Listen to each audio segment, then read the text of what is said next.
이제 오늘 제목은 시험의 때에 지킴받는 필라델비아 교회.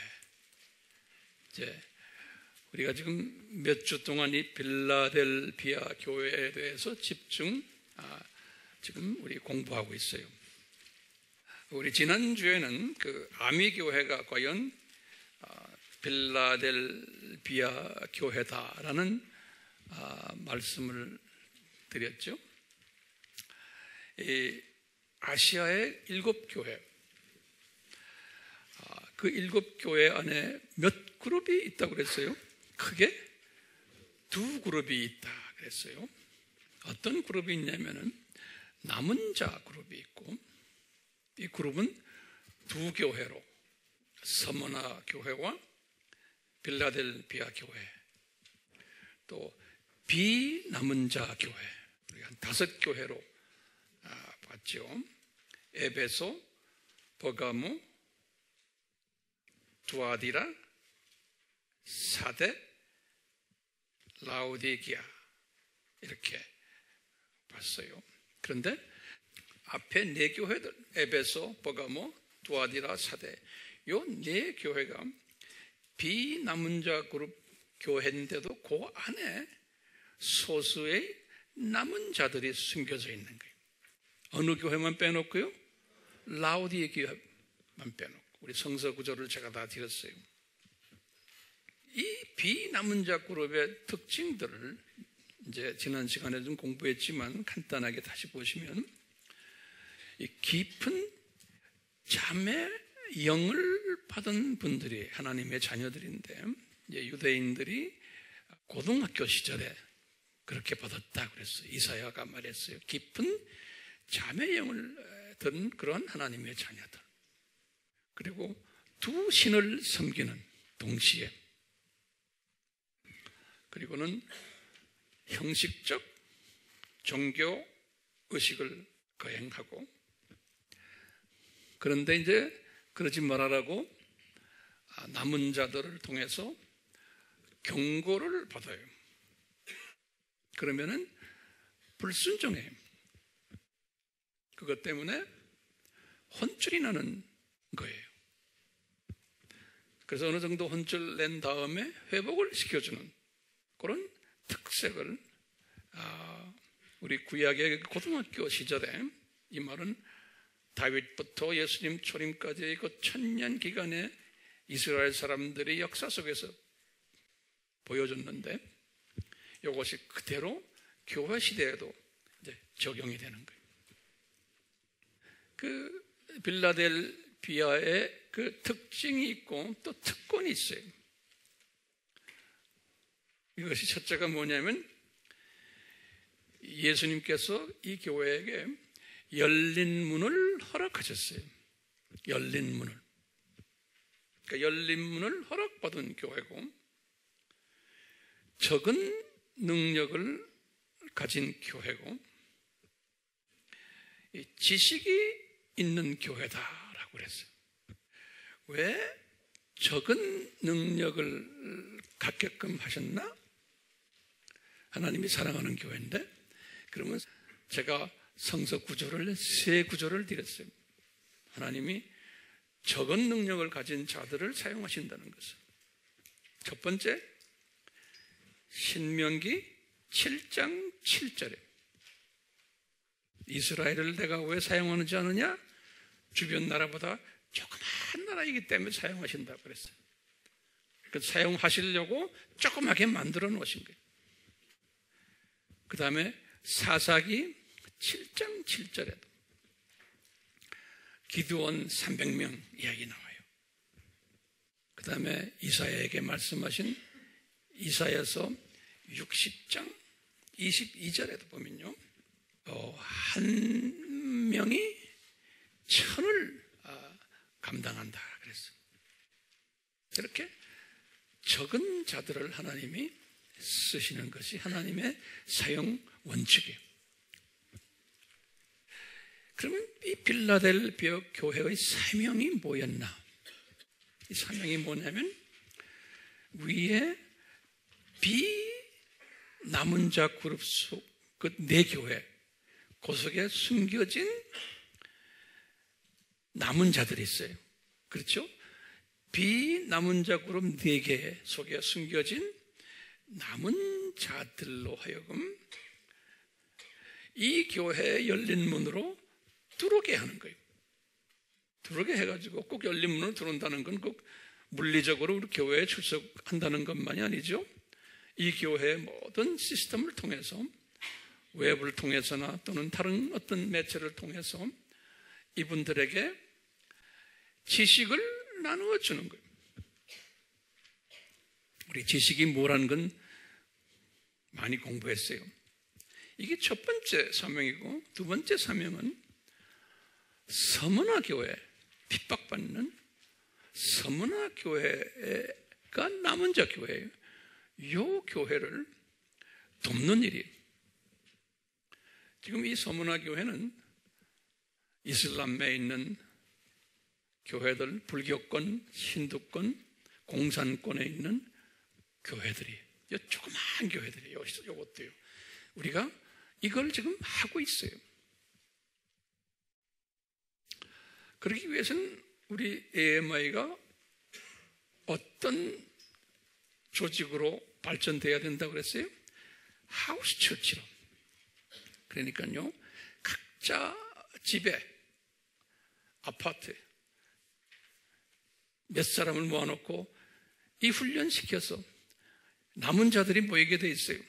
그래서 이분들이 훈련받고는 이 사역에 동참을 하는. 지난 2000년 동안 교화시대에 빌라델비아 교회가 항상 존재했어요? 안 했어요? 2000년 동안 각 민족별로, 각 시대별로, 국가별로 또는 지역별로 이름도 없이 빛도 없이 요 빌라델비아가 존재해 왔었어요. 지금까지. 우리가 그 교회가 어떤 교회인지 우리가 모르는 것 뿐이죠. 그렇지만 이제 이 원칙을 깨달으면 이제 그 교회가 내 눈에 보이기 시작하는 거예요. 그런데요, 기독교 역사가들, 기독교 서양 교회 역사, 우리 동양 교회 역사, 아시아 교회 역사, 이 역사책들이 많이 나와요. 기독교 역사책에 보면요, 이런 조그만 빌라델비아 교회에 대해서는 쓰질 않아요.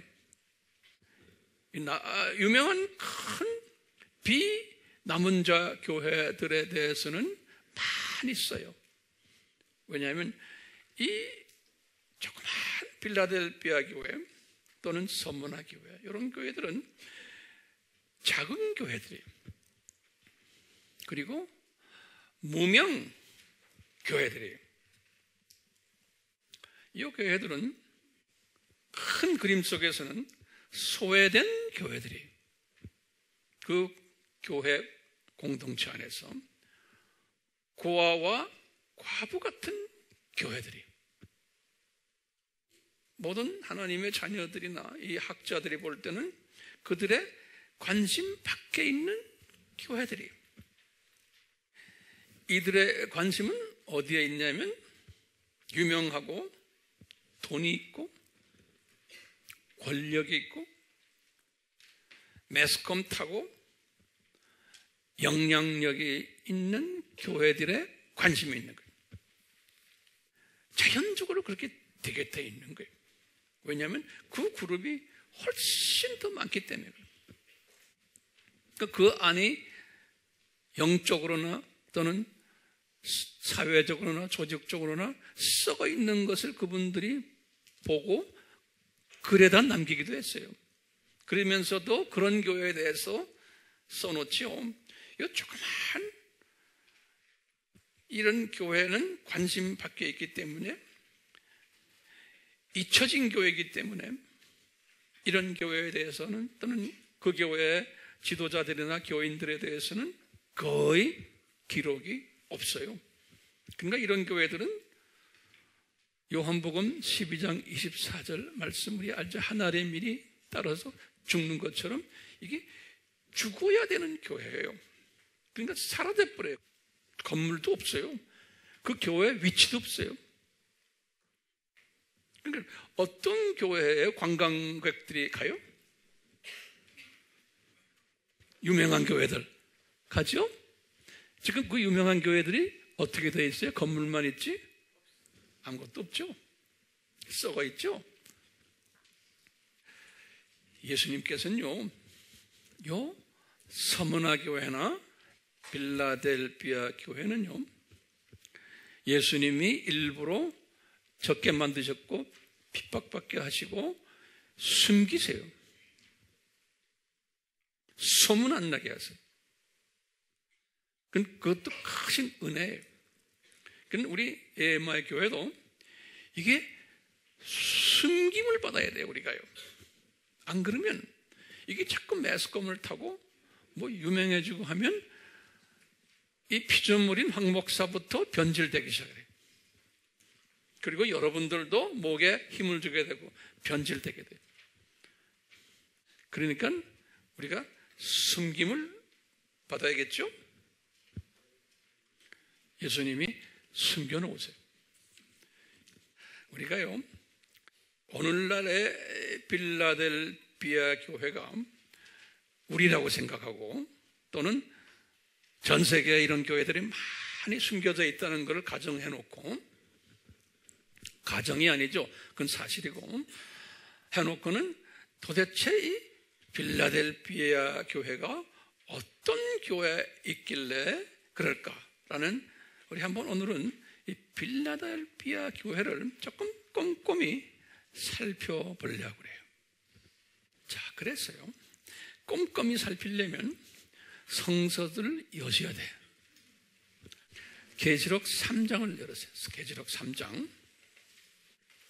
계시록 3장 7절부터 이제 보세요. 이 빌라델비아 교회의 천사에게 내가 편지하노라. 거룩하신 진실하신 다윗의 열쇠를 가지신 분, 그랬어요. 거기다 다윗의 열쇠에다 줄을 그으세요. 지금 예수님이 여러모로 자기의 정체성을 말씀하시는데, 이 빌라델비아 교회만은 다윗의 열쇠라는 말씀을 하세요. 그러니까 왜 그럴까요? 이 교회는 열린 문 교회라 그랬잖아요. 그래서 예수님이 그 열쇠를 가지고 문을 열어놓은 교회라는 거예요. 예수님께서. 그래서 다윗의 열쇠를 가지신 분이신데, 한번 열어놓으면 닫을 수가 없고 닫으면 아무도 열 수 없는 그런 교회라는 거예요. 그러니까 우리 교회도 예수님께서 문을 여시고 닫으시고 하는데 이분이 닫는다는 말씀이 없어요. 여신 교회. 그러니까 우리 교회에 문이 열려있기 때문에 첫 번째 특징은 열린 문 교회다. 이 문을 누가 주셨나? 예수님이 주셨다. 그리고 예수님이 이 문을 만드셨다. 8절을 보시면 이 열린 문을 주신 이유가 기록이 되어 있어요. 제가 8절을 읽어볼게요. 내가 너희 행위를 아노라. 보라, 내가 내 앞에 열린 문을 두었으니 아무도 그것을 닫을 수 없느니라. 이렇게 말씀하군요.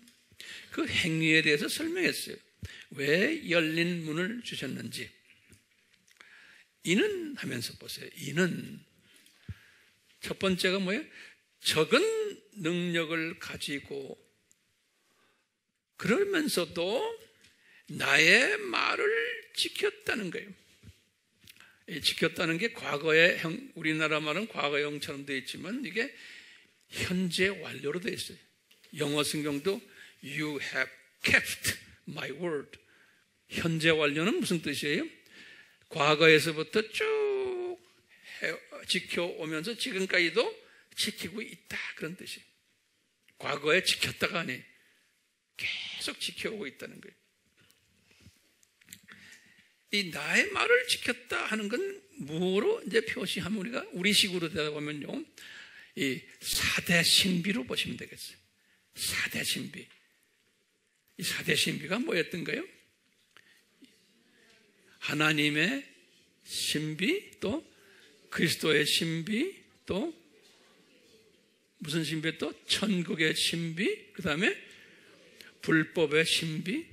이게 엄청난 내용이 그 안에 들어있잖아요. 말하긴 쉽지만요, 이 신비를 공부하고 깨닫고 소화했다. 그리고는 이 신비를 내가 주변 사람들에게 나눈다. 여기까지 포함이 되는 거예요. 그러니까 여러분들 지금 이 신비를 공부를 많이 했고 엄청 공부했으니까요, 이것을 이제 나눠주는 분이 됐을 때 이 말이 적용될 것 같아요. 나의 말을 지켰고 적은 능력을 가지고도, 그런 거예요. 그러니까 EMI 교회는 조그마한 교회예요. 그렇죠? 그런데도 이 4대 신비를 가지고 외치고 다니는 일을 하고, 그 다음에 내 이름을 부인하지 않아야 하였기 때문이다 그랬어요. 열린 문을 주신 이유가 뭐예요? 적은 능력을 가지고 내 말을 지켰고, 그러니까 내 말은 4대 신비로 우리식으로 해석하세요. 그 다음에 내 이름을 부인하지 않았다고, 내 예수님의 이름이 그게 뭘까요? 저는 이것을 뭐로 보면 돼요? 필수 과목들이에요. 이 필수 과목 속에 예수님의 이름이 그 안에 깊이 숨겨져 있어요. 그렇죠? 이 필수 과목이 뭐였어요? 창조 목적론, 삼위일체론, 그 다음에 기독론 다음에 또 뭐예요? 구원론, 그 다음에 성결론, 또 그예요. 그 성결론 전에 하나 더 거기다 붙이면 성령론도 집어넣으세요. 성령론, 그리고는 성결론, 그 다음에 뭐예요? 예수님이 다시 오신다, 뭐예요? 재림론. 이걸 철저하게 아는 것이 예수님을 아는 거예요. 예수님을 아는 거예요. 그러니까요, 이렇게 8절에 지금 그러는 거예요. 열린 문을 줬는데 열린 문을 주신 이유가 이것이고 목적이 이것이라는 거예요. 자, 그러면 우리 EMI 교회가 여기에 해당이 비슷하게 되는 것 같죠? 우리도 한참 가야 되지만 어느 정도 여기에 꼽살이 끼려고 우리도 발부둥치는 교회 아니에요? 이런 말 쓰면 괜찮아요? 아주 쉬운 말이면서 오래된 말인데도 이렇게 해야지만 기억이 될 것 같아요.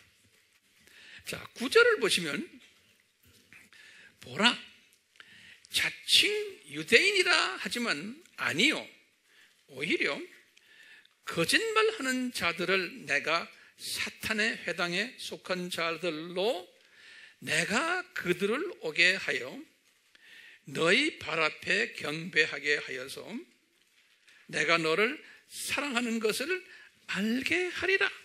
이 말씀이 엄청나게 깊은 말씀이에요. 그래서 저걸 하나하나 제가 좀 풀어드려야 되게. 준비됐어요? 자, 그러면 다시 봐요. 보라, 자칭 유대인이라 하지만 거기다 자칭 유대인, 이게 무슨 말이에요? 지금 아시아의 7교회를 중심으로 해서 지금 말씀하시는 거예요. 다시 말하면요, 이 5교회들이에요. 아시아의 5교회들, 비남은 자 그룹들이죠. 요 교회들을 가지고 지금 이야기하는 거예요. 요 교회들이 자칭 유대인들이에요. 다시 말하면 우리가 하나님의 자녀들이라는 거예요. 자칭이란 말이에요. 그런데 들여다보니까 거짓말하는 하나님의 자녀들이 그 안에 꽉 차 있다는 거예요. 이 거짓말한다, 이게 거기다 적어놓으세요. 이건 굉장히 중요한 개념이에요. 거짓말한다. 그러면 무슨 말이에요? 그냥 우리가 일반적인 도덕적이고 윤리적인 거짓말, 성서에서는 거짓말이라는 게 이게 아니에요. 거짓말의 반대말이 뭐예요? 진실이에요. 진리예요. 알겠어요? 그러니까 예수님이 I am the truth. 그래서 내가 진리다. 그랬어요. 그러니까 예수님에 대해서 잘못 말하는 것. 그것은 거짓말이라고 합니다.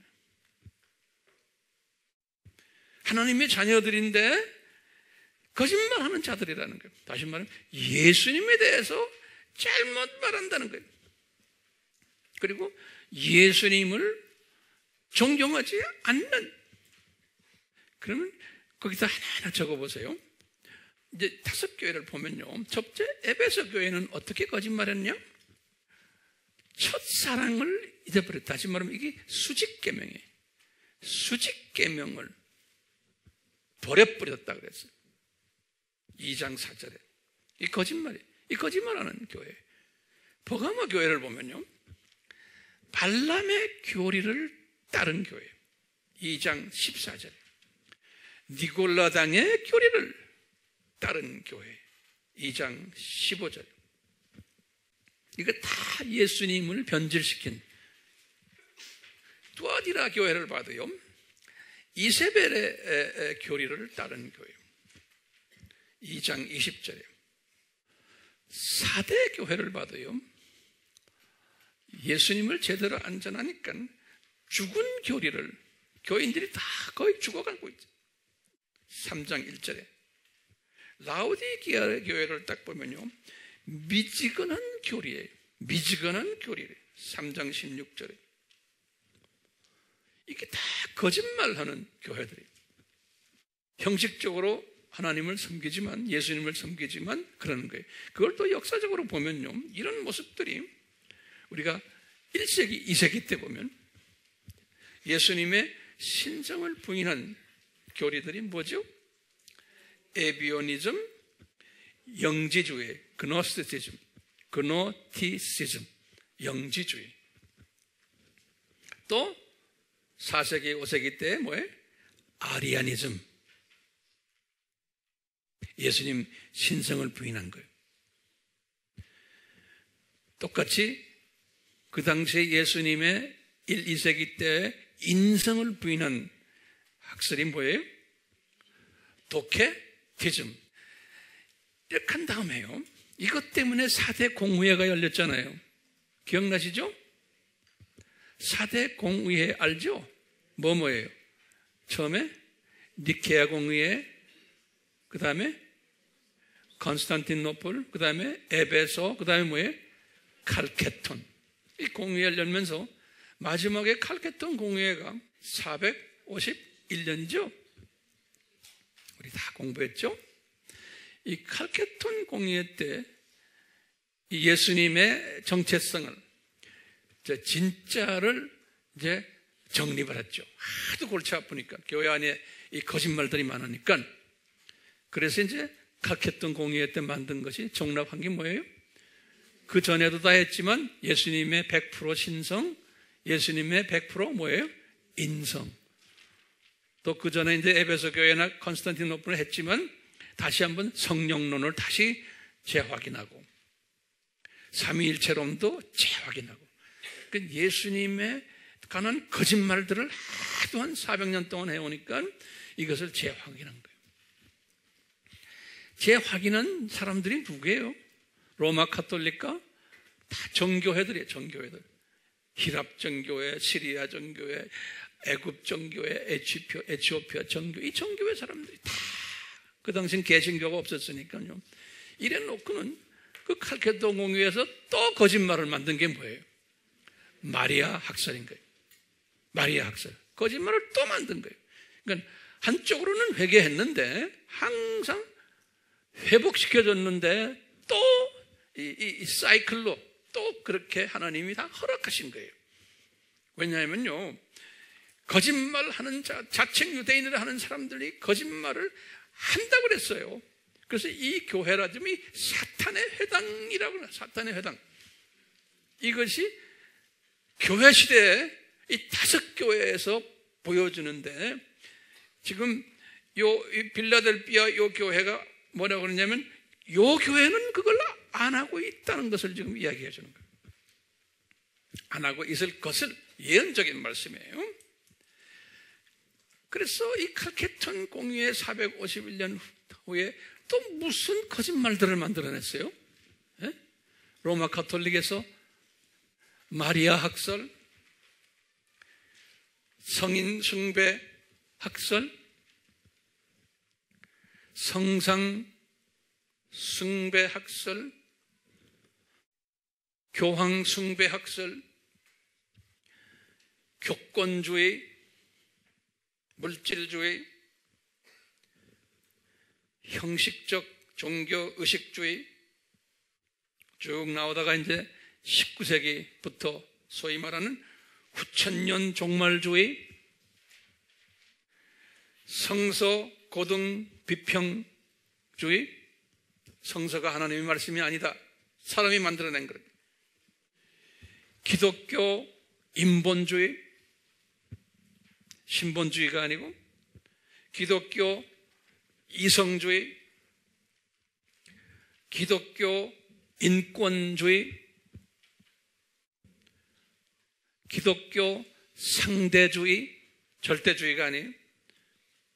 이것이 어떻게 발전했어요? 종교 다원주의로까지. 그러니까 이렇게 거짓말하는 교회들이 많을 것을 다 이렇게 예언적으로 예수님이 필라델피아 교회에게 보여주셨어요. 그리고 5교회의 모습들을 보면 그 모습이 그대로 보여요. 그 아시아의 7교회를 예수님께서 보여주신 건 그건 예언서예요. 예언서. 교회 시대의 교회들이 이렇게 될 것을 예언해 주신 거예요. 그러니까 우리가 이 예언을 딱 보고는 우리 이 시대를, 과거 기독교 2000년 역사를 조명해 보면서 이건 당연히 있는 거구나. 그 다음에 지금도 보면서 이런 것이 당연히 있어야만 되는구나 라는 것을 깨닫게 해주는 거예요. 그러면 우리 질문이 있어요. 왜 이 기독교 2000년 역사 속에서 하나님의 자녀들, 자칭 유대인이라고 하는 사람들이 왜 이런, 그것도 대다수의 유대인들이, 하나님의 자녀들이 거짓말하는 행동에 빠지게 만들어놨냐 이거예요. 거짓말을 하도록 그렇게 만든 이유와 목적이 무언가요? 그럼 거기에 대한 대답은요, 이 하나님의 자녀들이 이렇게 함으로써 참 진리가 더욱 돋아나게끔 하기 위해서인 거예요. 그러니까 탄산가스가 있어야지만 산소의 고마움을 알아요. 어두움이 있어야지만 빛의 고마움을 알아요. 그러니까요, 우리가 이 복음을, 우리 예수님을 무료로 받았기 때문에 이 하나님의 자녀들이 여기에 대한 고마움이 없는 거예요. 그렇기 때문에 참 진리, 예수 그리스도가 더욱 돋아나게 하게 위함이에요. 왜냐하면 이 거짓말 함으로써 한 번씩 매맞거든요. 예. 그러니까 참 진리가 돋아나고 이 참 진리만을 말하며 여기 가르치도록 하기 위해서요. 그런데 이 참 진리만 이야기하는 사람들은 소수라는 거예요. 그래서 이 필라델피아 교회와 서문화 교회가 이 참 진리를 말하는 대표적인 교회들로 이렇게 묘사를 했고, 이것이 예언했고 디자인을 그렇게 하신 거예요. 그런데 이 두 교회는 만약에 큰 교회였으면 이 참 진리를 말할 수 있는 환경이 안 돼버려요. 자기도 모르게 변질돼 버려요. 그러니까 참 진리만을 말하게 하기 위해서 조그맣게 만들어 놓고 핍박받게 만들어 놓은 거예요. 그러니까 이 세상에서는 볼품없게 만들어 버린 거예요. 그래서 꼬리를 딱 내리도록 만들어 버린 거예요. 이 피조물은 꼬리가 올라가고 귀가 높이 올라가고 하면 이게 딴짓하게 돼 있어요. 이 피조물들이. 그러니까 이분들이 고생하는 그룹들이에요. 그렇기 때문에요, 지금 우리 9절의 후반절을 보면 그랬어요. 요 분들이 이렇게 지금 거짓말하는 이 사탄의 회당에 속하는 자들이 내가 그들을 내게 오게 하겠다는 거예요. 필라델피아 교회야 요 거짓말하는 사람들, 그러니까 이 거짓말하는 사람은 다가 아니죠. 그러니까 요 속에 깔려있는 누구예요? 남은 자들이, 유 안에 숨겨져 있는 남은 자들이 필라델피아 교회야 내가 네 앞으로 보내겠다는 거예요. 열린 문 가졌기 때문에 내 앞으로 보내겠다는 거예요. 보내가지고 내 앞에 와가지고 내 발 앞에 경배하며 그러면서 이 사람들이 정말 예수님 사랑하는 사람들이구나 라는 것을 깨닫게 해주겠다는 거예요. 다시 말하면 아이러니하게도요, 이 남은 자들을 높이기 위해서예요. 이 필라델피아 교회나 서머나 교회를 높이기 위해서. 그러면 요 두 조그마한 교회는 높임을 받으면 목에다 힘주고 건방뜨지 않게끔 벌써 훈련이 되어 있기 때문에 요 사람들은 높임 받으면 무슨 액션으로 나올까요? 더욱 동기부여돼 가지고 더욱 열심히 예수님을 진리를 전하는 자들로 이렇게 되게 되어 있는 거예요. 요 사람들은요. 그렇기 때문에 요 사람들은 뭘 약속받았어요? 이런 사람들은 면류관 약속받았어요. 면류관. 그리고는 새 하늘과 새 땅에 들어가서 새 예루살렘으로 들어가는 그러한 그 로얄 패밀리로 약속을 받은 그룹들이에요. 그러니까 어느 시대나 어느 나라나 항상 이 그룹들이 있었어요. 이 루터나 칼빈이나 주잉글이나 이런 사람들이 다 이 그룹들이에요. 이 로마 카톨릭의 거대 그룹 속에서 이 남은 자들이, 그래서 예수 그리스도만 초점을 맞추는 그 일에, 그래서 종교 교육을 했잖아요. 자, 이런 그룹들이 있었는데 이 후손들이, 이 개신교 후손들이 똑같이 또 그 안에도 소수만 남은 자들이 되어버리고 다수는 다시 또 로마 카톨릭 모습으로 되어버린 거예요. 이게 하나님의 디자인이에요. 3장 10절을 보세요. 내가 하면 내가 누굽니까? 필라델피아 교회예요. 내가 나의 인내의 말을 지켰기 때문에 그래. 이 말은 다시 말하면 인내의 말은 다시 말로 표현하면 4대 신비와 필수 과목과 심지어는 이것을 제가 필수 과목 다음에 하나를 제가 첨가한 게 뭐냐면 실천 과목이 하나가 있어. 필수 과목 끝나고는 이것을 실천해야 되잖아요. 이것이 뭘까요? 실천 과목이 지상 사명이에요. 그렇죠? 그러니까 이 세 가지 4대 신비들과 필수 과목들과 그 다음에 실천 과목이에요. 이것을 내 말을 지켰기 때문에 그런가 이 교회가 이것을 지킨다는 거예요. 그러니까 우리 교회가 이것을 지켜야 되는 거예요. 필라델피아 교회가 되려면 그러면은 약속이 있다는 게 있어요. 나도 하면 예수님이에요. 예수님도 시험의 때에 너를 지키리니 이는 온 세상에 임하여 땅 위에 사는 사람들을 시험하는 때라. 지금 이 말씀 가지고 오늘 내가 좀 깊이 들어가려고 그래요. 이 시험의 때라는 말이 거기다 좀 형광마크 크게 해놓으세요. 그리고 이것이 온 세상에 퍼진다는 거예요. 이 시험이. 이제 그럴 때가 올 텐데 이 시험이 온 세상에 이제 퍼지는데 이때에 내가 이 필라델피아 교회와 너희를 내가 지키겠다는 거예요. 네. 그럼 궁금하죠? 도대체 이 시험의 때가 뭔가? 우선요, 이 시험이란 의미가 뭔가 큰 제목을 적어 놓으세요. 이 시험, 이 시험이라는 이 단어에 대해서 우리가 알 필요가 있어요. 이 시험할 때, 여기서 보면 이게 명사로 되죠. 시험의 때. 원어로는 또는 영어로는 뭐라 됐냐면 the hour, 우리가 hour 했죠. hour of temptation 그랬어요. the hour of the 이게 고유명사예요. the hour of temptation 그랬어요. 그래서 이제 거기에 대해서 내가 좀 설명을 해 주려고 하는 거예요. 우선요, 요 temptation이라는 요 단어가 여기 시험이라는 단어인데요. 요 단어가요, 우리 많이 공부했어요. 명사예요.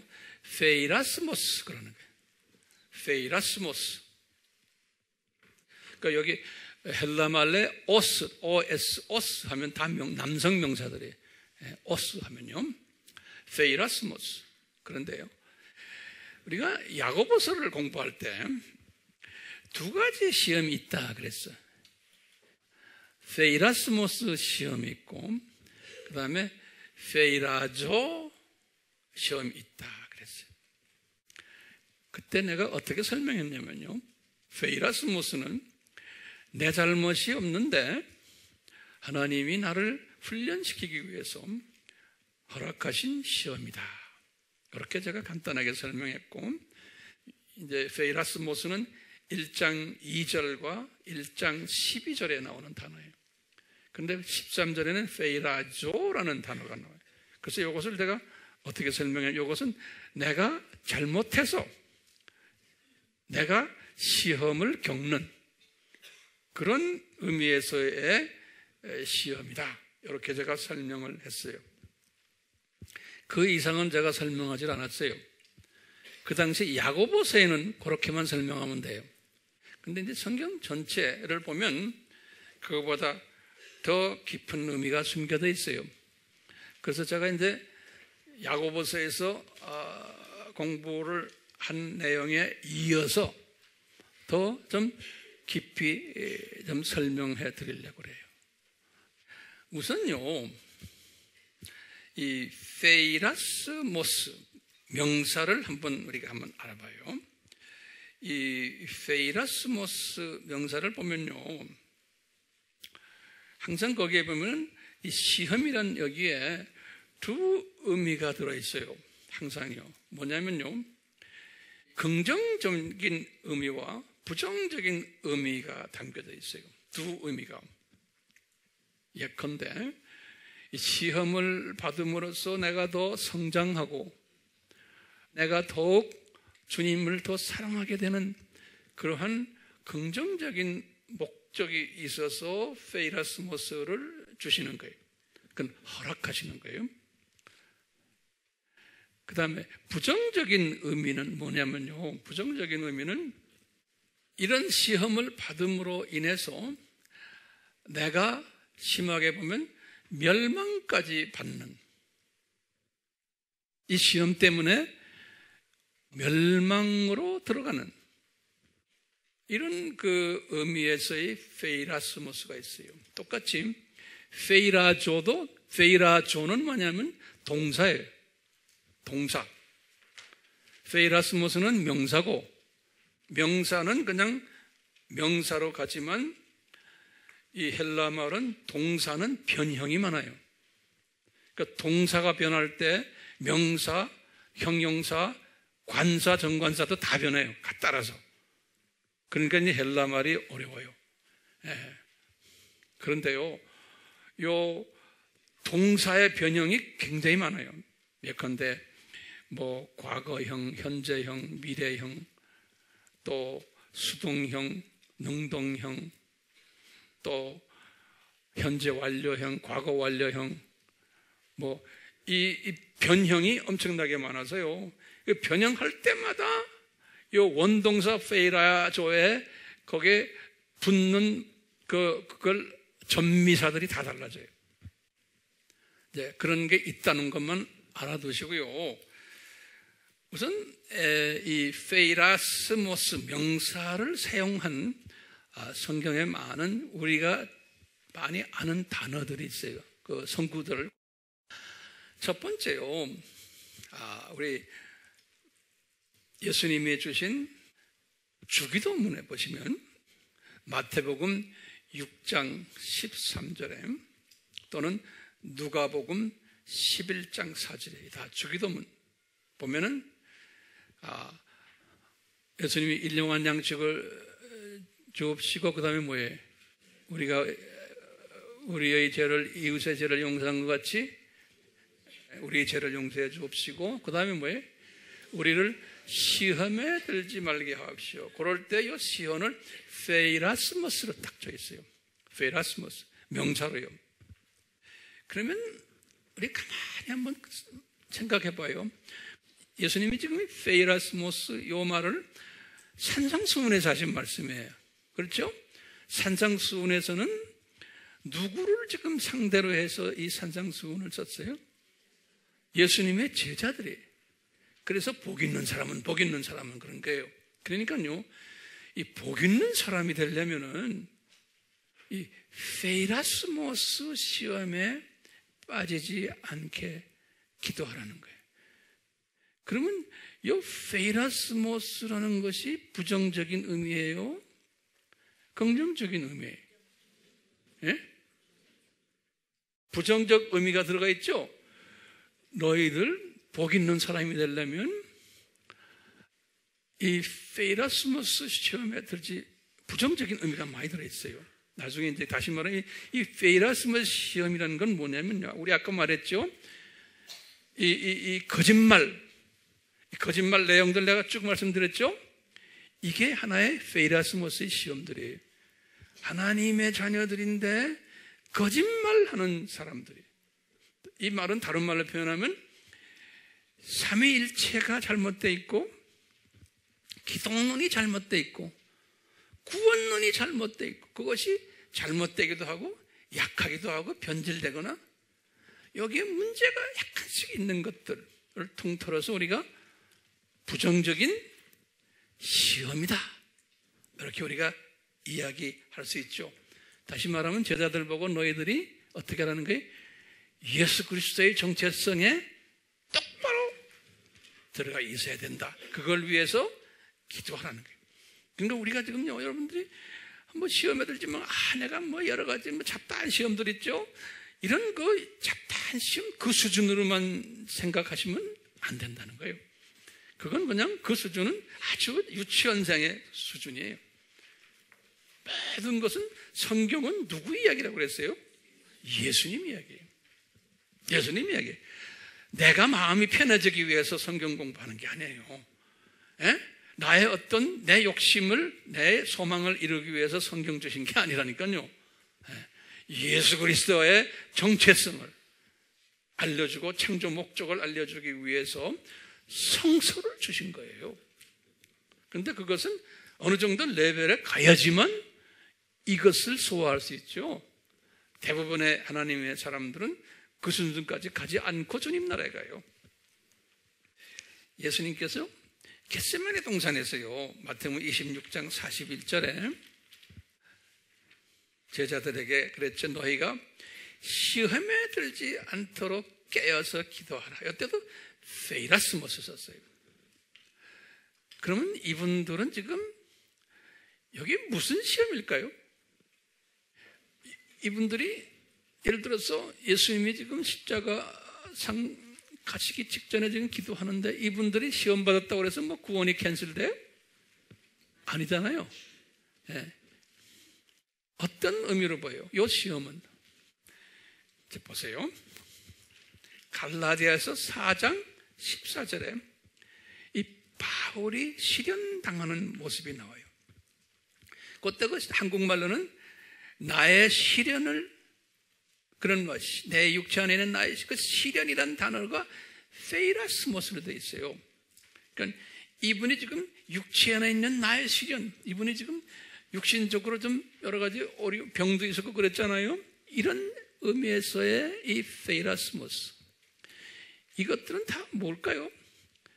부정적인 의미보다는 이분들을 이분들을 망하게 하기 위해서 주신 페이라스모스가 아니잖아요. 겟세마네 동산도 마찬가지죠. 예. 그렇기 때문에 이건 긍정적인 의미에서의 페이라스모스.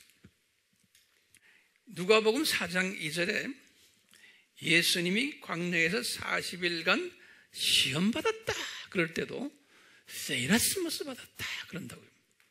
그러니까 이것도 예수님이 100% 인간으로서 공생애를 준비하시는 기간이지, 이 페이라스모스는 망하기 위해서만 드신 게 아니죠. 그렇죠?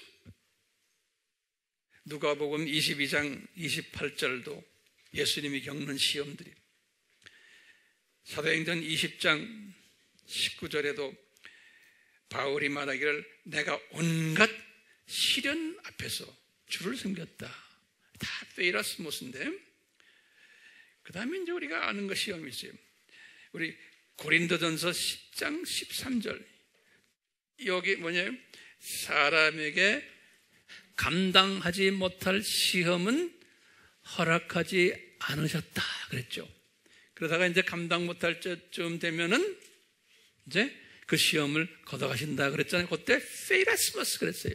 그러니까 이 모든 대부분의 지금 페이라스모스의 명사들은 어떤 목적이 들어있어요? 나를 살려주기 위해서, 더 성장시켜주기 위해서 주시는 그러한 목적이 깔려 있어요. 그래서 이제 야고보서에도 마찬가지. 야고보서 1장 2절과 12절에 너희들이 여러 가지 페이라스모스 시험에 빠질 때 너희들 즐거워하고 기뻐해라, 그런 말 나오죠. 왜냐하면 이제 이것을 어느 정도 극복한 다음에는 면류관이 따라올 거라는 거예요. 베드로전서 1장 6절에서 7절 똑같아요. 베드로후서 2장 9절 다 같은 이야기들이에요. 이제 이스라엘 사람들이 40년 광야 생활하면서 고생했죠. 그 고생한 것을 히브리서 3장 8절에 이렇게 말했어요. 이 광야의 삶에서 40년 동안 시험받았다 그랬어요. 그래서 이들의 시험의 날, 이런 말 쓰거든요. 그러니까 이 시험도 망해라고 40년 광야 생활한 게 아니죠. 더 성장하라고. 또 그분들의 그 시험을 통해서 신약의 하나님의 백성들이 배울 것이 많이 있죠. 그 안에서. 그 우리를 위한 하나의 선물들이에요. 그래서 이 시험을 허락하시는 거예요. 이런 의미였어요. 그런데요, 이 페이라조라는 이 동사로 들어가면요, 성경을 이렇게 자세히 보면은 두 의미가 그 안에 숨겨져 있어요. 그러니까 살리는 의미와 죽이는 의미. 이제 시험을 허락하시되 그 시험 때문에 살아나는 시험이 있고 죽은 시험이 되는 거예요. 우선 이 긍정적 시험에 제가 성경 구절을 드릴게요. 첫 번째, 누가복음 4장 2절이에요. 예수님이 40일간 마귀에게서 시험을 받으시더라 그래서 이때 페이라조라는, 이건 받는다는, 시험 받는다, 수동형으로 되어 있어요. 동사예요. 시험 받는다 동사로 되어 있어요. 또 히브리서 2장 18절에도 예수님이 친히 시험을 받아 고난을 당하셨다, 이것도 수동형으로 되어 있어요. 다 이건 긍정적인 의미에서 시험 받으시는 거예요.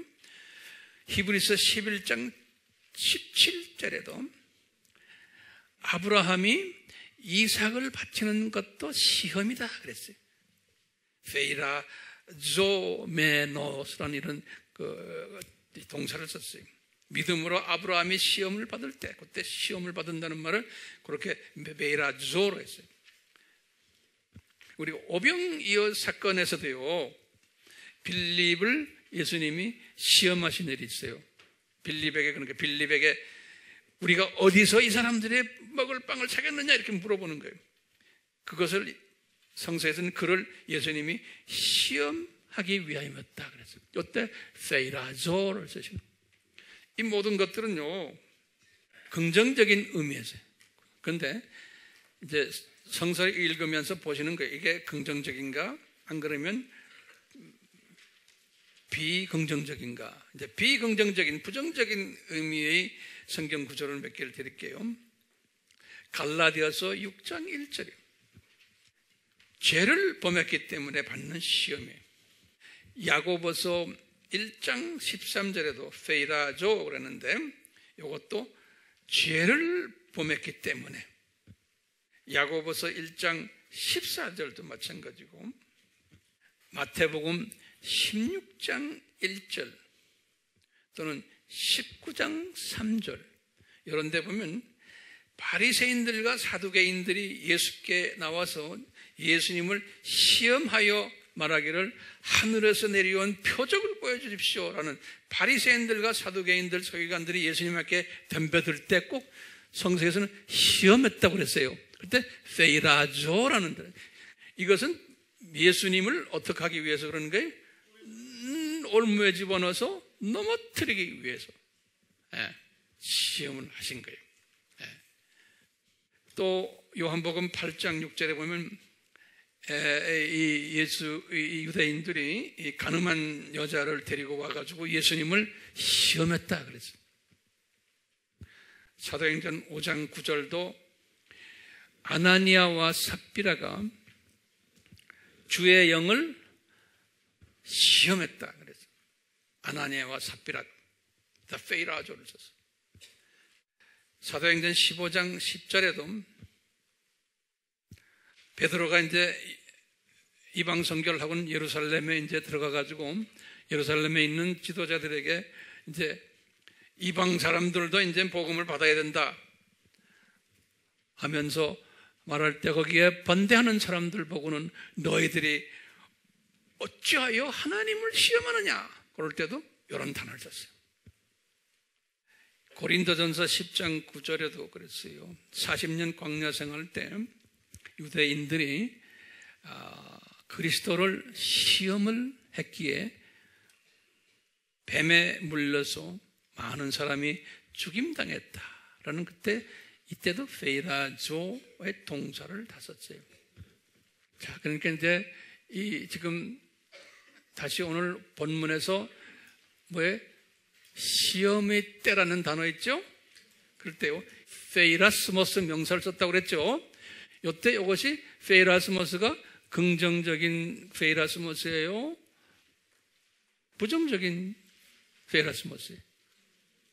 예수님에 대한 부정적인 가르침들, 거짓말하는 가르침들이 이제 일어날 것을 교회 시대에 이것을 예수님이 페이라스모스의 때가 왔을 때 필라델피아 교회 보고 말하는 너희들을 내가 거기에 빠지지 않도록 내가 지키겠다는 거예요.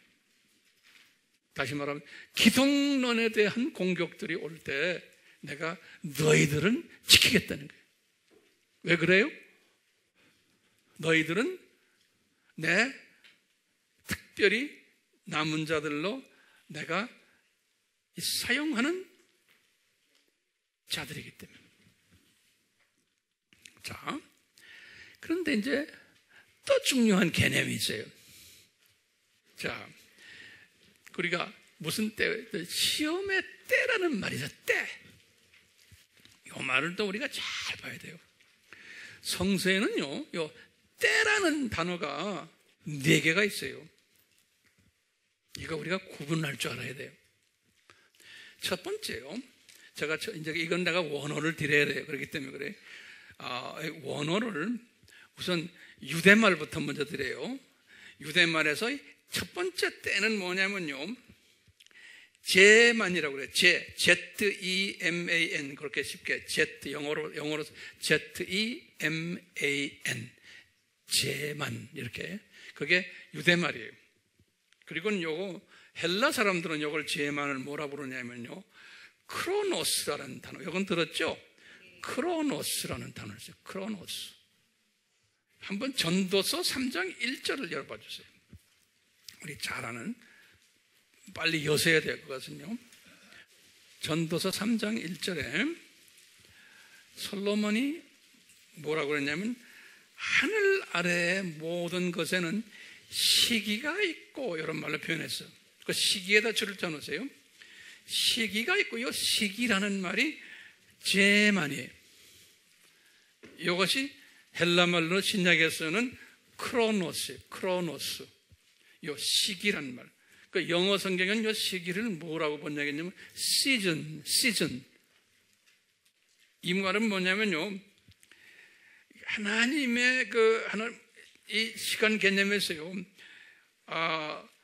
이것은 뭐냐면 긴 시간을 이야기해요. 이 크로노스라는 건요, 우리가 7,000년 역사 있죠? 이 크로노스의 쫙 긴 시간이에요. 하나님이 7,000년을 만들어냈잖아요. 우리한테 주셨잖아요. 이 크로노스. 그래서 이제 영어로는 연대적으로 쓸 때 무슨 단어를 써요? 영어로 크로노로지컬이라는 말을 써요. 크로노로지. 이 연대기 할 때도 크로노로지. 다시 말하면 순서대로, 연대 순서대로 쭉 발전 개념이, 발전해. 큰 역사라는 시간 속에서 이것이 발전해서 움직여가는, 이것을 크로노스라는 그 개념을 써요.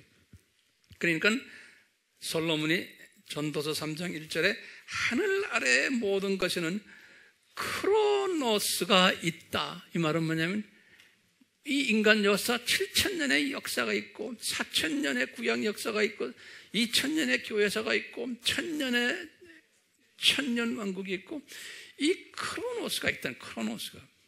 네. 그러니까 정해진 어떤 한 때가 아니에요.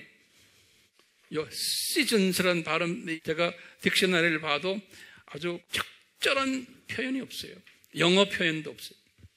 우리나라 말은 더 와요. 그래서 제가 원어를 드는 거예요. 자, 그러니까 성경이 히브리 말과 헬라 말로, 그리스 말로 된 것이, 이 두 언어는 이런 것을 자세하게 풀어나가는 언어에게 아주 세미하게. 자, 두 번째 시간 개념이 뭐냐면요, 때 개념이, 유대 말로는 에드라고 그래. 에드. 영어로 만약 쓰는 분들 ETH. 에드. 그러니까 드가 그냥 우리말로 디귿이 아니고 TH, 에드. 뭐 이런 게 들어가 있어요. 에드. 이것이 두 번째 시간 개념인데, 이것을 헬라 말로는, 그리스 말로는 카이로스라 그런다. 카이로스. 이런 말은 들었어요, 여러분들이. 카이로스. 이런 말 써요. 이것은 영어 성경에는 어떻게 변해놨냐면 타임이라고 그랬어요. 타임. 이것이 우리 전도서 3장 1절에서 한번 성경 다시 보세요. 거기에 후반부에 이 단어가 나와요. 전반부는 하늘 아래의 모든 것에는 시기가 있고, 내 성경에 그렇게 되어 있는데 한국말로는 뭐로 됐어요? 여러분들 성경에는 기한이 있고. 오케이. 그 다음에 뭐예요? 모든 목적에는 때가 있으니, 그때 이 때가 에드로 되어 있고 카이로스예요. 요거는 크로노스보다 훨씬 좁은 의미예요. 크로노스 안에서 성취되는 때가 있는 거예요.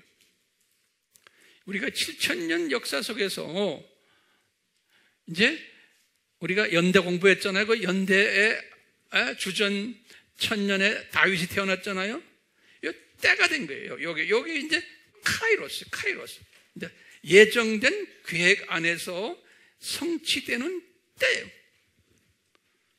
근데 그것이 그냥 큰 그림 속에서 때지, 다윗이 주전 1000년이면 그냥 주전 1000년이지, 몇 년, 몇 월, 며칠, 몇 시 이런 의미에서의 때는 카이로스가 아니에요. 그냥 큰 그림 속에서의 이런 때. 우리가 지금 정말 때다 그러면은 어떤 의미가 들어있어요?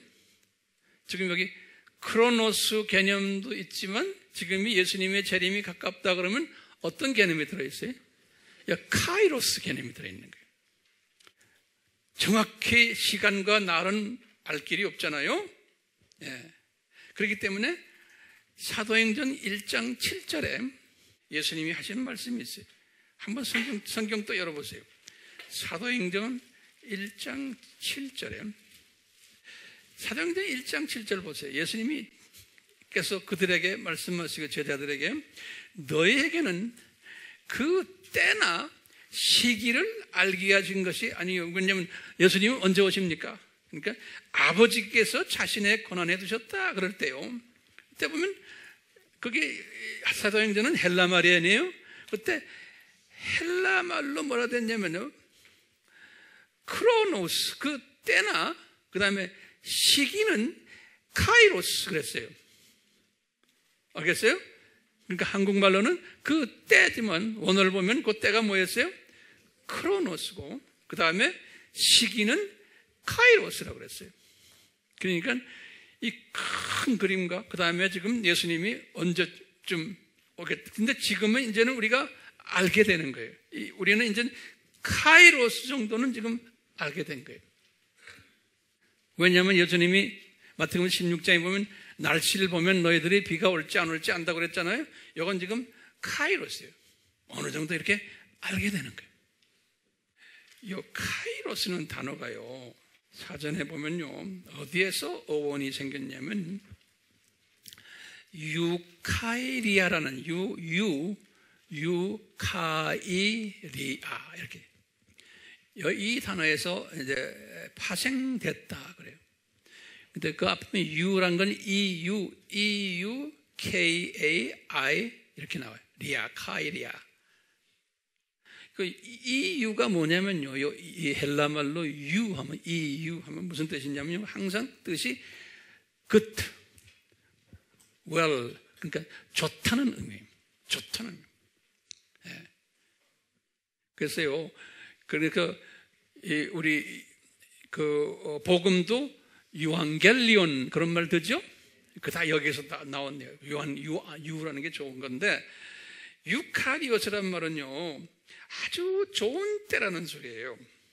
그러니까 주님께서 쓰시는 이 카이로스라는 요 의미는 예수님의 재림이 이제 굿뉴스라는 의미가 거기에 딸려 붙어 있어요. 자, 세 번째 시때에 관한 개념이요. 세 번째는 뭐냐면 이제 어느 날, 영어로는 day예요. day. 이 날, 하루 이런 개념인데 요거 또 때라고 성서에 돼 있어요. 요 때가 뭐냐면요. 유대말로는 요 날을 day를 욤 그래요. 욤. Y-O-M. 그래서 우리가 욤키푸 기억나죠? 욤키푸르란 건 뭐예요? 피 흘려 제사 드리는 거예요. 욤은 뭐예요? 날. 그래서 속죄일 그런 거예요. 속죄일. 그래서 욤키푸르 그러는 거예요. 그래서 욤은 유대말로 day, 날, 하루 그런 소리예요. 그 다음에 그리스 말로는 요 날을 헤메라 그런 거. 그렇게 외워두세요. 헤메라. 그래, 헤메라. 이렇게 돼. 그러니까 이제 정확하게 지금 날이에요, 이제 날. 그 다음에요, 네 번째로 더 세분화된 때가 있어요. 그게 뭐냐면요, 시간이. 영어로는 hour. 이걸 유대말로는 뭐라고 부르냐면, 샤, S-H-A, 샤아, 그래요. 샤아. A-H. 샤, A를 두 개를 찍으세요. 샤아. 그래요. 한번 발음해 볼까요? 샤아. 네, 샤아. 요건 지금 hour예요. 요 시간이에요. 헬라 말로는 여기에 호라라고 되어 있어요. 호라. H-O-R-A. 호라. 헬라 말로는요. 요건 뭐냐면 그 시간이에요. 지금 요 시간. 1 hour. 지금 hour예요. 우리가 지금 네 가지를 지금 이제 위에서부터 지금 네 가지 쭉 내려왔죠. 제일 마지막이 뭐예요? 호라예요. 호라가 뭐예요? 여기 hour, 시간. 우리 마태복음 24장 36절에 예수님이 재림의 시기에 관해서 이렇게 말씀하신 게 있어요. 그러나 예수님이 말씀하셨어요. 그날과 시간에 관하여서는 아무도 모르나니 심지어 하늘의 천사들도 모르고 오직 나의 아버지만 아시느니라. 이 말씀이에요. 이때 보면 그날에 그 날과 시간 그럴 때요. 여기 뭐냐면 뭐예요? 욤과 뭐예요? 샤라 또는 헤메라와 호라예요. 이걸 과학적으로 봐도요, 예수님이 정확히 말씀하신 게, 지금 예수님이 예를 들어서 2019년 5월 5일 날에 오신다, 예를 들면요, 우리나라 사람이 말했으면 우리나라 시간과 저 미국 시간과 유럽 시간이 다르잖아요. 그러니까 예수님 말씀이 맞아요. 이거는 이 날짜를 댈 수가 없어요. 왜냐, 나라마다 다르니까 시간이. 이제 그런 측면에서 하지만 오직 아버지만 아신다는 의미는 그렇게만 그냥 알고 계세요. 자, 그러면 지금 빌라델피아 교회에다가 예수님이 하신 무슨 때? 시험의 때 그런 거예요. 그건 뭐냐면요, 시험이 때 할 때요, 시험은 뭐예요? 페이라스모스, 명사로 됐어요. 오케이? 그런데 때는 뭐로 됐냐면 호라로 돼 있어요. 호라. 그건 시험의 언제요? 시간이. 이 시험이 시간대에 내가 너를 지켜주리라 그런 거예요. 그러면요, 지금 이 시간을 짬뿌해가지고 지금 예수님이 어디로 지금 온 거예요? 지금 시험의 시간이란 건요, 예수님의 재림 직전의 그 시간이에요. 그러니까 여기 지금 hour예요, hour. 크로노스가 아니에요. 카이로스도 아니고, 헤메라가 아니고, 호라. 그러니까 호라에 지금 나지만 예수님의 재림 직전 그 시간대에 이 템테이션, 이 시험이 있을 때에 내가 너를 지켜주겠다는 거예요. 그동안에도 쭉 지켜주셨지만 이것은 호라된 거예요. 그런데 거기 그 말씀하시면서 뭐냐면 이 시험이 세계 만민에게 임하는 시험이라는 거예요. 그렇게 써놨죠? 예? 이 시험이 세계 만민에게 전 지구상 전체에 퍼지는 시험이라는 거예요. 이때 내가 너를 지켜주겠다는 거예요. 자, 그러면 예수님의 재림 전에 오는 페이라스모스, 이것이 지금 이게 누구 지금 아시아의 7교회를 가지고 이야기하면서 지금 이 이야기가 나오거든요. 다시 말하면요, 그 두 교회는 괜찮은데 이 5교회가 이런 시험을 받는 때가 있다는 거예요. 그 때에 호라, 페이라스모스 그런 거예요. 요 때에 빌립보 교회야 내가 너와 서머나 교회, 너희들은 내가 보호해 주겠다는 거예요. 그러면 지금 예수님 오시기 직전에 지금 소위 말하는 기독교 공동체가 로마 카톨릭, 정교회, 개신교들 다 이 모든 기독교 세계의 교회들이 지금 겪고 있는 페이라스모스가 뭡니까? 아까 무슨 말을 했죠? 거짓말하는 페이라스모스. 거짓말. 유대인의 해라고 하지만 그게 거짓말하는. 그러니까 거짓말은 누구에 관해서 거짓말하는 거예요? 예수님에 대해서 거짓말하는. 그걸 지금 페이라스모스로 보는 거예요.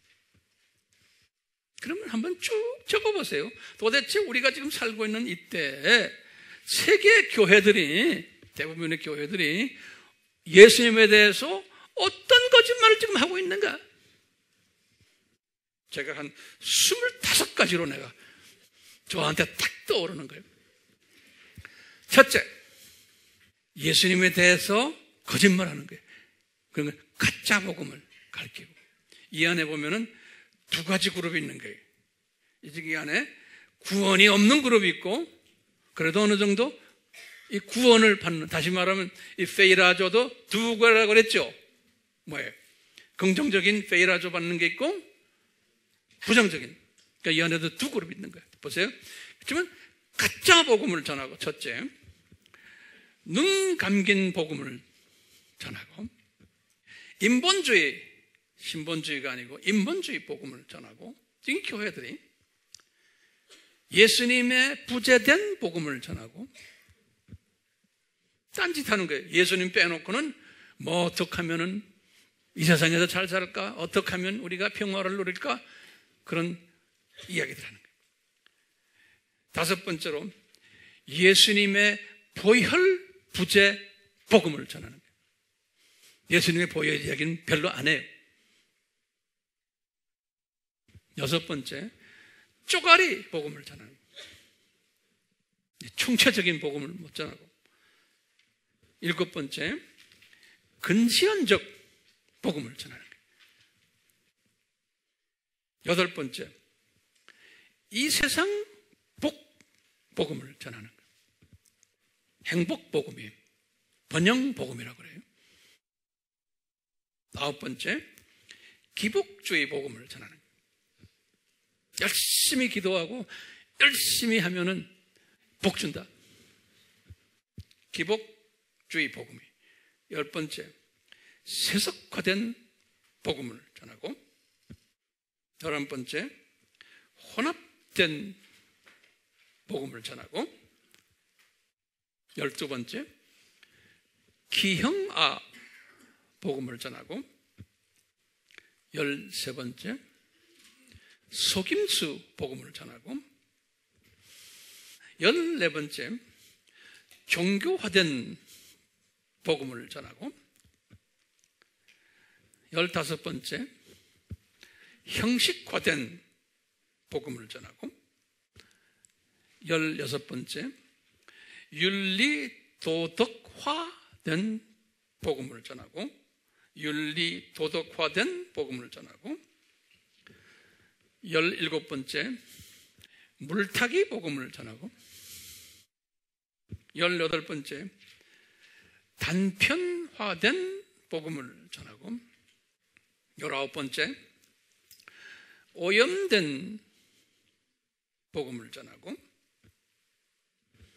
20번째, 더러운 복음을 전하고, 21번째, 가증한 복음을 전하고, 22번째, 쓰레기 복음을 전하고, 23번째, 죽은 복음을 전하고,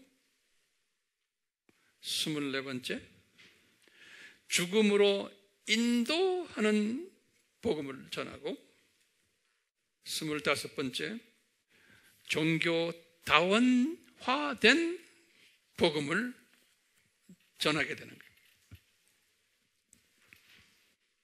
그러니까 이 5개 교회 안에 양면적인 이런 부분들을 다 가지고 있는 거예요.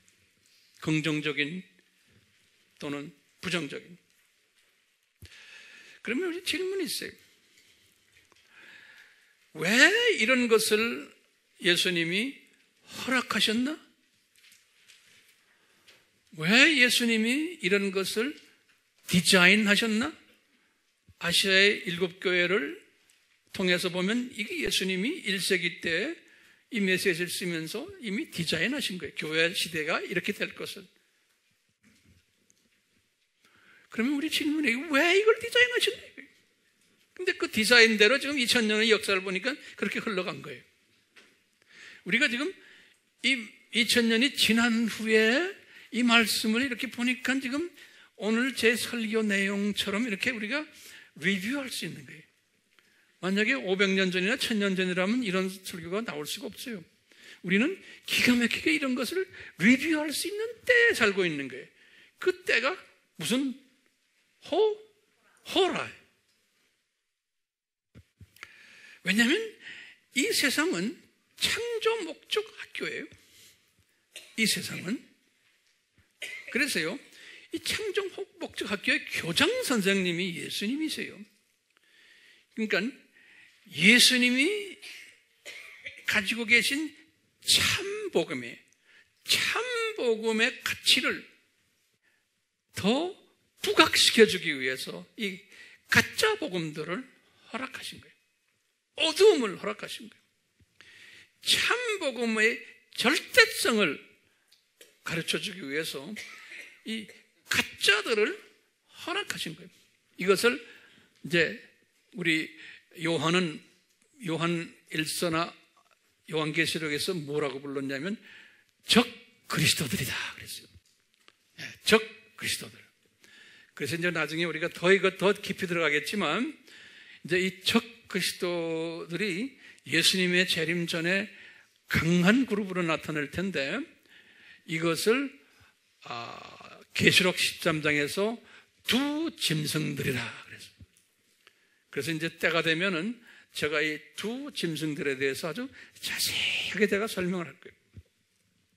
이 두 짐승들이 나타날 때는 이미 나타났지만 이것이 시험의 극치예요.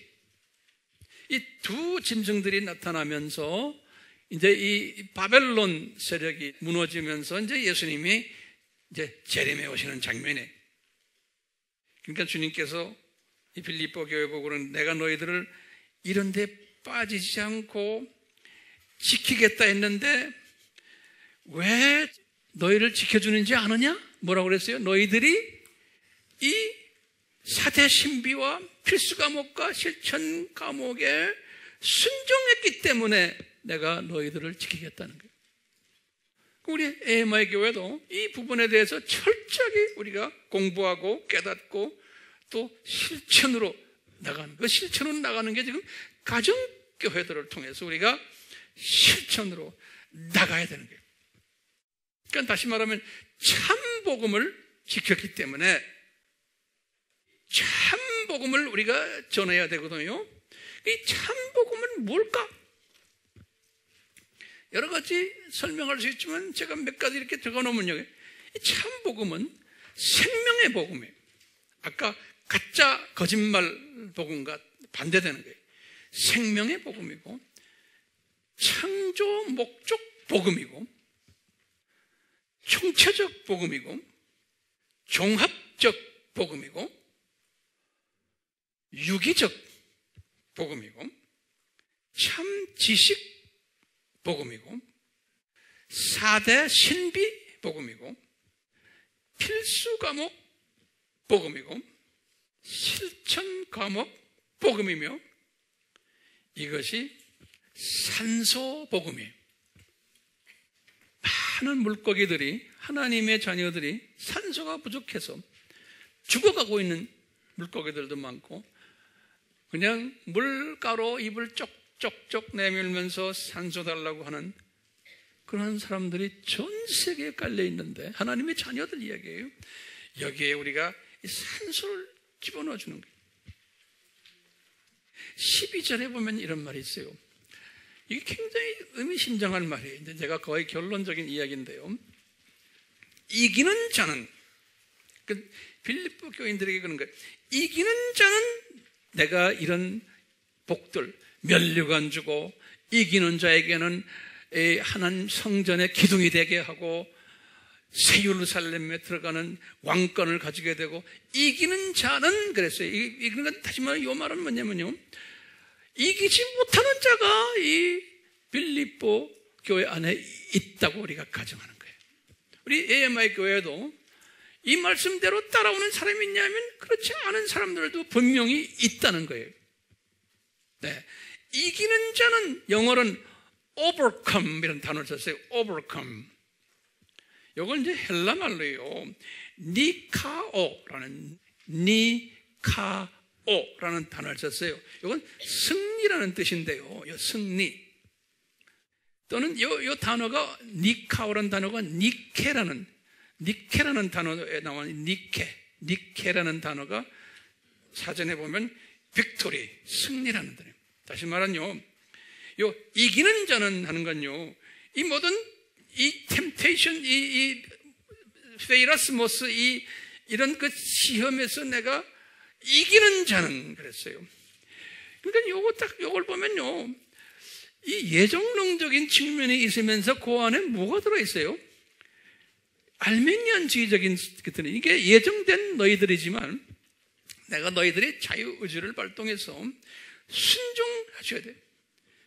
그러니까 이 순종을 하도록 복 있는 자는 이끌어주세요. 주님께서요. 이끌어주시지만 이 순종하도록 주님께서 이 비밀의 말씀에 순종하는 자는, 다시 말하면 overcome, 다시 말하면 이 순종도 좀 희생이 따라오는 순종이에요. 그래서 overcome이라는 단어를 썼어요. 그냥 그러니까 내가 희생하며 우선순위를 바꾸는 사람이에요. 이런 사람에게는, 이기는 사람에게는 면류관을 주고 성전의 기둥이 되고 새 예루살렘에 들어가는 로얄 계층이 된다는 거예요. 우리가 이 면류관을 빼앗긴다 그랬거든요.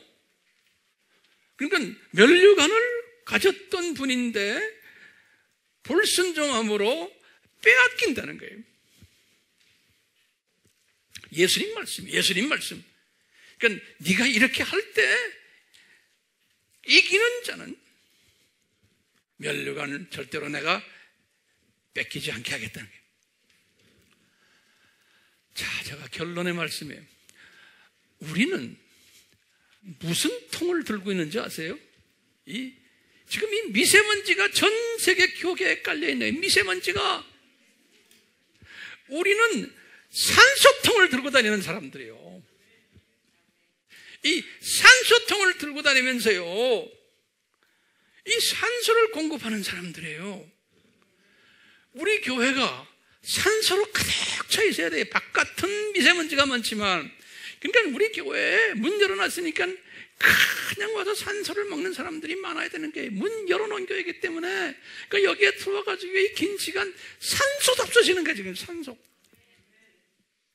산소가 부족해가지고요, 지금 이 5교회 비남은자 사람들은요, 산소가 부족해서 이산화탄소 잡수시고 계시고 미세먼지 지금 들어 마시고 계시고 마스크를 아무리 써야 안 되는 거예요.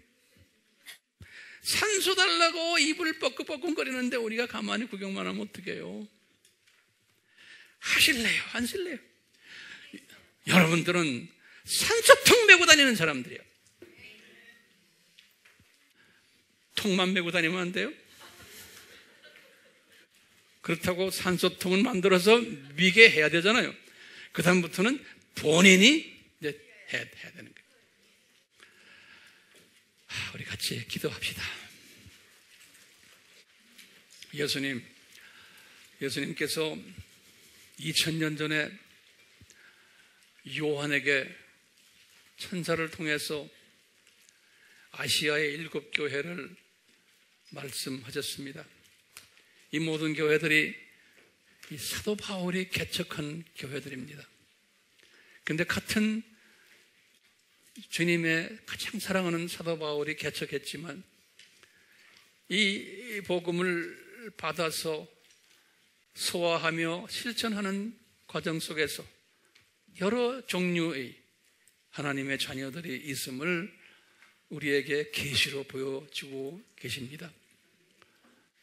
특히 이 빌라델비아 교회에 말씀하신 것, 호라라는 주님의 시간 단어를 쓰셨고, 페이라스모스가 넘쳐나는 이 호라 시대에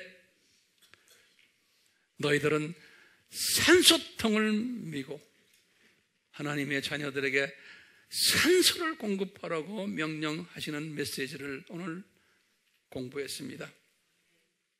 복 있는 자는 이 메시지에 귀를 기울이며 행동으로 옮기는 자들임을 우리가 알고 있습니다. 예수님, 우리에게 이 복을 내려주시옵소서. 산소를 공급하기를 소원합니다. 주여, 주여, 산소가 필요해서 이런 것들 때문에 주님께서 물리적으로 우리에게 미세먼지를 실제적으로 우리에게 보여주고 계십니다. 이 마지막 때에 이 자연이 이렇게 공격을 받을 것을 주님이 다 말씀하셨습니다.